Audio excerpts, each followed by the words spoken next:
kini sedang menghadapi krisis tenaga elektrik.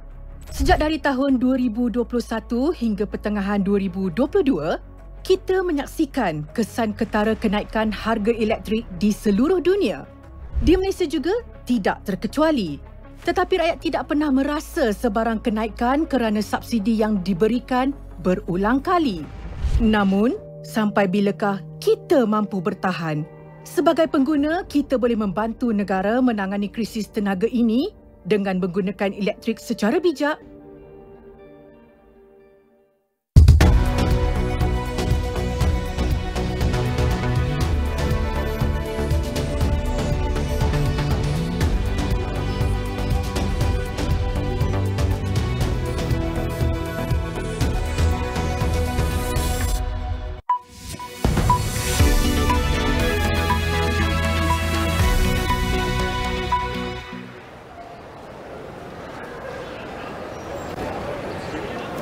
Good evening, I'm Fanashe and you're watching AWANI tonight. We are live here at Terminal Bersepadu Selatan TBS to catch the raya feel of people going back to their hometowns to be with their loved ones in time to celebrate raya this weekend. Earlier tonight, I spoke to Professor Kulantayan KC Mani about ensuring safety while travelling on the road this festive season. Let's hear what he has to say. Hi Prof, thank you so much for joining us here at TBS. Now we can see a lot of people here today. What do you think of the raya traffic this year? Has it significantly increased over the past year, or is it just somewhat the same as pre-pandemic level, you think? Yeah, what we're expecting is the raya travel, the trips will definitely increase compared to normal days. So the moment it increases multiple times, then there is always a risk for a crash to happen, and that eventually could lead to in terms of fatalities as well. So what we can do in terms of private vehicles, knowing that during raya travel, high traffic, if we can be well prepared before that, knowing it's going to take a much longer travel time, so whatever that we need to fill up in our cars, we should fill up, okay, so that we'll be less worried. That's one. Second is to get our cars well prepared as well, maintain the car well prepared for a real long journey. That's one, and as well as maintain ourselves as well to be prepared for that, and then make sure enough sleep for few days before the travel. Not only one day, few days before that, you need to have at least 6 to 8 hours of sleep enough, and quality of sleep should be there. That's good to hear. Now, you mentioned just now the risk of accidents during this festive season. Is that the norm for every festive season, raya especially? Are people more prone to having accidents this year? Accidents, I mean, in terms of road crashes, it will, the chances for it to happen will be there. Not only during raya time, even during normal time as well, they will be there. It's just that during raya time, the possibility is much more higher. But if we want to prevent that, we want to cut that, there is one main intervention that which we should take. The first is reduce the speed of our vehicle. Yeah. If we can reduce the speed of a vehicle, we get two gains. One is we are able to control the vehicle much better. Therefore, we can prevent a crash. That's one. Second, in the event if a crash still happens, the injury severity will be much more lower. So I request with everyone, reduce your speed and make sure you have enough space between your vehicle and the vehicle in front of you. Then, so that in an emergency, even when we press our brake, we have that space to prevent a crash. Just a quick one. If we are driving at 80 km/h, keep in mind, in any emergency, when we press our brake, we need 58 meters to get our vehicle stopped. So keep that particular distance in order to make sure that our travel is always safe. Just little things like that can make a huge difference, right? You're right. That is to prevent crash. Second thing is to prevent injuries in the event of crash happens. For all those who are traveling in a car, we have the seat belts. Make sure every one of us, all adult passengers, use the seat belt. Keep in mind, seat belts can reduce injuries by 40 to 50%. The biggest challenge we have is adult passengers who are sitting in the rear seat are unbelted. That's true. So we need to change this norm. We need to make sure everyone are belted. Then we can see a reduction. So my request to all the drivers, make sure you wear a seat belt. Check all your passengers, adult passengers, have they worn one? Once they have worn, then only start the journey. Right. Now, last question. We are here at TBS where we can see a lot of people here, opting for public transport instead to go back for raya. What do you make? What's your advice to them for those opting for public transport? First of all, thank you for choosing public transport, okay? Because in terms of public transport against private vehicle, public transport is the most safest mode of transport. So you have done the right choice, that's one, okay? And among those who are using buses, if in your buses there are seat belts, okay, please use those seat belts. You don't have to wait for the seatbelt law to ask you to wear it. Yeah. If you believe the seatbelt can give you protection, start wearing it one.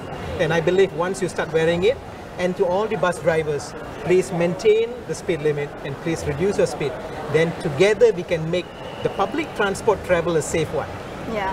So safety first and prevention is better than cure, right? You're right. Thank you so much, Prof. Thank you. Thank you so much, Prof. Thank you very much.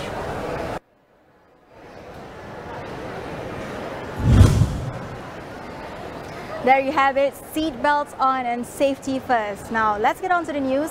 Health Minister Dr. Zalia Mustafa advises the public to use face masks, umbrellas and hats to avoid direct exposure to hot weather and haze currently facing the country.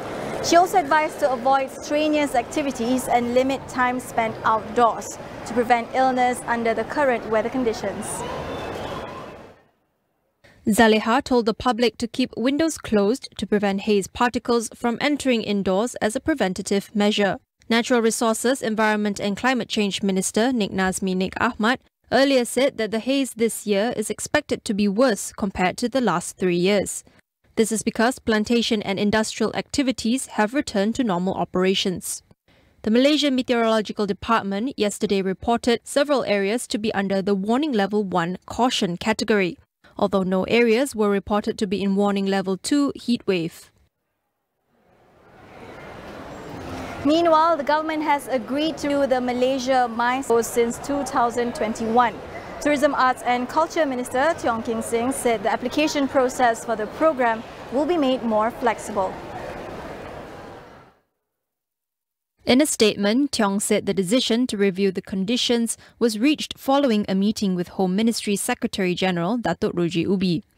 He added that both parties had agreed for Tourism Malaysia to promote and provide recommendations for applications via a filtering process through an MM2H one-stop centre.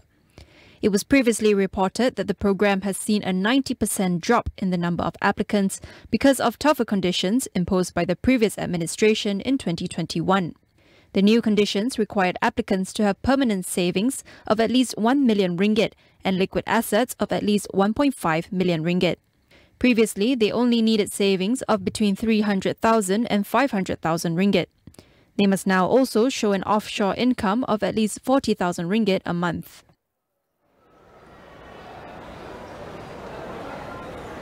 The Immigration Department announced that they have successfully put an end to a human trafficking syndicate that was involved in smuggling Sri Lankan children to Europe. Director General of the Immigration Department, Datuk Ruslin Jusuf, confirmed that the arrest of a local couple on April 12th led to the discovery and dismantling of the syndicate. In a statement, he said the syndicate would convince Malaysian parents to bring the birth certificates of their children under 12 to the immigration office under the pretext of making a passport. However, during the application process at the counter, Sri Lankan children close to the age of the Malaysian children will be brought in for photo taking and fingerprint recording. The suspects who led the syndicate would then escort the Sri Lankan children with Malaysian passports to Europe. Based on preliminary investigations, the syndicate was paid between 30,000 and 50,000 euros for each child. The parents who were manipulated also reported being paid 500 ringgit to attend with their children's documents to be used for the Sri Lankan children involved. Further probes are underway to detect how many children were involved and how long the syndicate was operating for.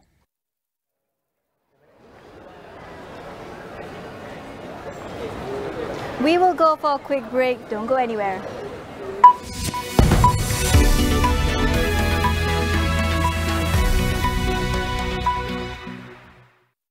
Kepada anda yang merancang perjalanan untuk beraya, muat turun aplikasi Plus. Manfaatkan waktu dan ikuti perkembangan trafik semasa untuk perjalanan yang lebih lancar. Jika anda berdepan dengan sebarang masalah, hubungi nombor yang tertera atau klik butang SOS di aplikasi Plus. Nikmati kemudahan di RNR termasuklah bayaran tanpa tunai. Plus akan memastikan perjalanan anda sentiasa berada dalam keadaan yang selamat. Untuk maklumat lanjut, layari www.plus.com.my. Selamat Hari Raya ku ucapkan semua, bukalah hati dan kita raikan bersama. Selamat Hari Raya ku ucapkan semua, bukalah hati, hari yang dinanti sudah tiba. Rela membuka hati, keredaan menanti. La la la la la la la.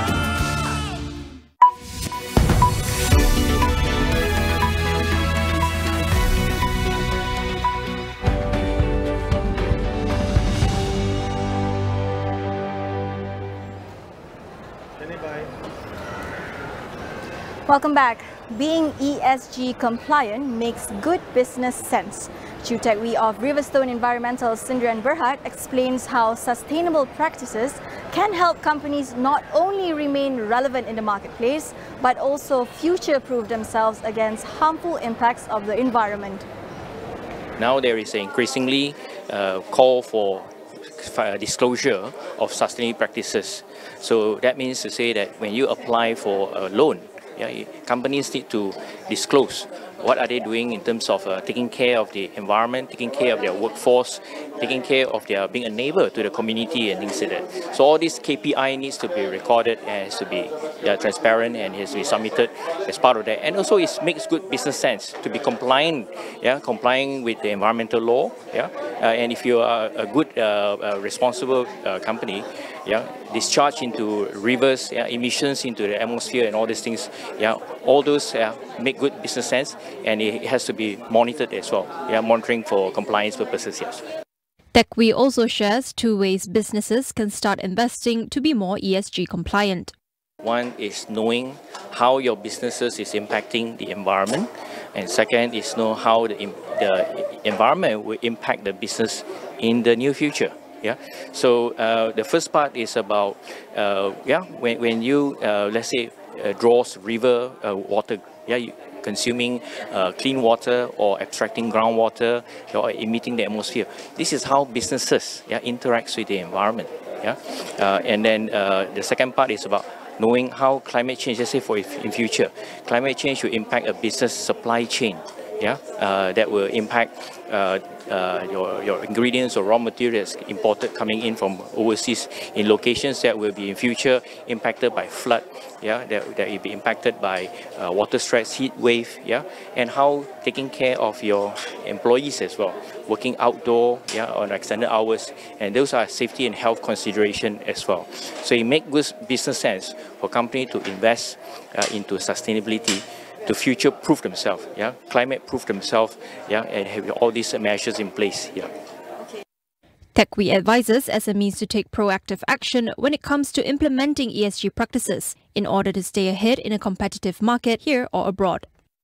Taking the opportunity now is that the government is also giving out green financing, in the form of Malaysian Green Financing Technology Financing Scheme, and also the more recent one is Sustainable Development Financing Scheme and things like that. So small businesses, knowing where your environmental footprint, and then and wanting to improve your environmental performance, and for those that is exporting to overseas, to European market and things, they should be aware as well, that there will be cross-border adjustment mechanism that's coming, which means to say if they are operating, let's say in Malaysia, which is less carbon efficient, they will be taxed when they export out to European market and things like that. So our Malaysian SME aware about that, preparing themselves in their business in order to launch, to continue a sustainable market into outside of Malaysia.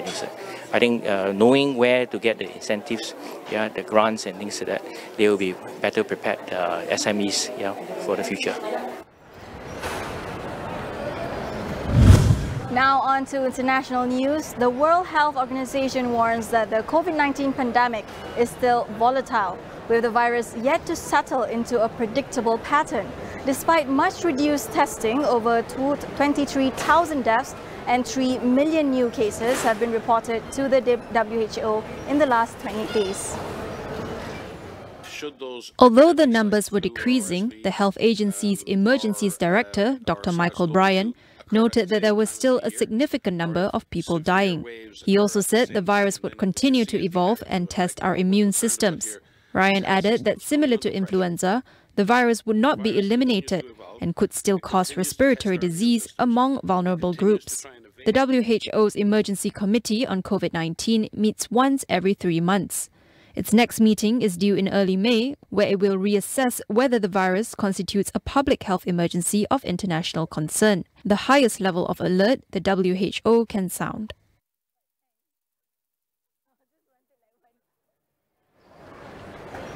In China, the death toll from a fire at a hospital in the capital Beijing has risen to 29. Preliminary findings suggest the blaze started when painting materials caught fire during renovation work. The fire broke out in the eastern wing of Beijing Changfeng Hospital just before 1 p.m. on Tuesday and was extinguished after half an hour. Officials said dozens of people were evacuated from the 7-story building and 39 were treated for injuries, including 3 in critical condition and 18 in serious condition. 12 people, including the hospital director and representatives of a renovation company, have been detained in connection with the fire. State media reported that the fire was caused by sparks generated during construction of the hospital's inpatient ward.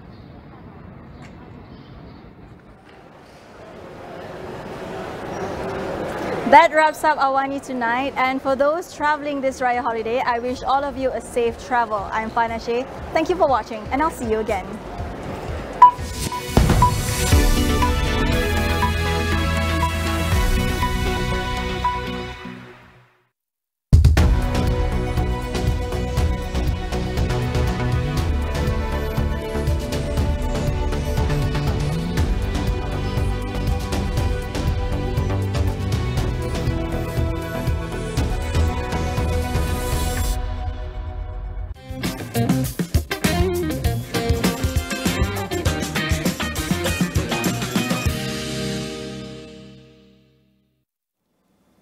Hello and good evening. I'm Melissa Idris. Welcome to Consider This. This is the show where we want you to consider and then reconsider what you know of the news of the day.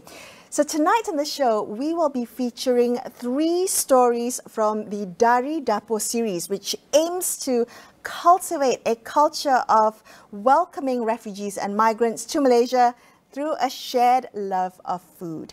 Celebrity Chef 1 and activist Dr. Hartini Zainuddin will be sharing a meal with a meal and a candid conversation with a refugee from Pakistan. Then after that, we have politician and activist Nurul Izzah Anwar, who will meet a Syrian single mother to share a meal of chicken mandi. But first,